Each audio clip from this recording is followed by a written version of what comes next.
kabulastugan.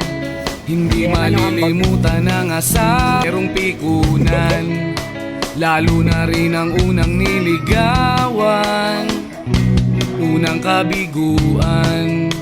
At dyan nasiseryoso ang usapan, ang pagdadamayan ng tunay at tapat na kaibigan.